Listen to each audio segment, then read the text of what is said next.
Pahuru Wizera, umunyamakuru wa Radio Rwanda. Muragira muti ibihuhwa biravuga yuko ingabo za FPR zishobora gutera akaduruvayo, mukavuga muti ndizera ko bidashoboka.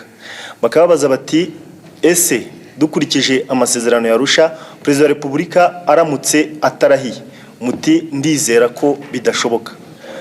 Ubuzima ko budashingira ku cyizere kandi gutegeka ko ari uguteganya, ni izihe garanti zifatika mwaha abanyarwanda muti izo ngabo za FPR cyangwa se n'abandi baba badashimishijwe n'iyo guverinoma yagiyeho ko abanyarwanda bakwizera umutekano mu gihe gitaha? Murakoze.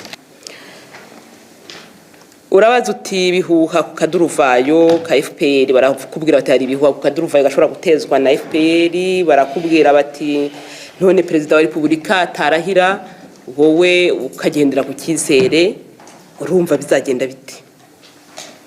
Ni zihe ngingo zifatika waha abanyarwanda kugira ngo bumve ko ushobora koko kuba ibyo babwira ari byo? Ingingo nshingiraho nizo zo kuba ninde wari uzi ko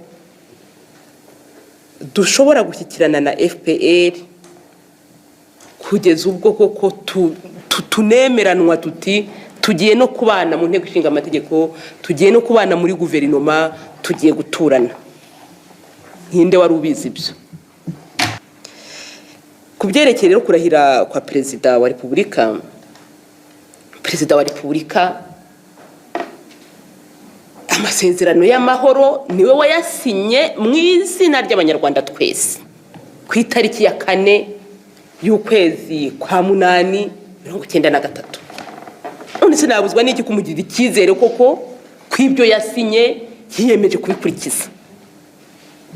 Uko murumva uko nabyenza ni koko agize kuba ari umukuru w'igihugu ndamwubaha, agize no kuba nawe ubwe yarasinye yiyemeza gukurikiza amasezerano akubiye muri iki gitabo. Ndumva rero nta kundi nta bigenza uretse kumva nyine ko ari uko bimeze. Tukubaze gahunda mwari mwateguye, nyakubahwa Minisitiri twagira ngo tubabaze gahunda mwari mwateguye turabona isa naho itubahirijwe, twagira ngo tubaze icyo mutekereza uko muyumva muri aka kanya. Kugeza ubu ndatemera gahunda nateguye, cyane cyane ko nayiteguye mbifitiye ububasha. Nkaba numva rero nibishobora gucibwamo, ibyari ngombwa nuko mubaza uwaba yayiciyemo itabiteye. Niko mbibona. Tuvuge ko mbese ubu ngubu muri aka kanya ari intambara ivuta hagati ya Minisitiri w'Intebe Uwiringiyimana Agatha na Perezida wa Repubulika Habyarimana Juvenal. Nta ntambara ishobora kuvuka hagati yanjye na Perezida wa Repubulika, ntibishoboka. Intambara se yazarwanwa ite? Ntayo.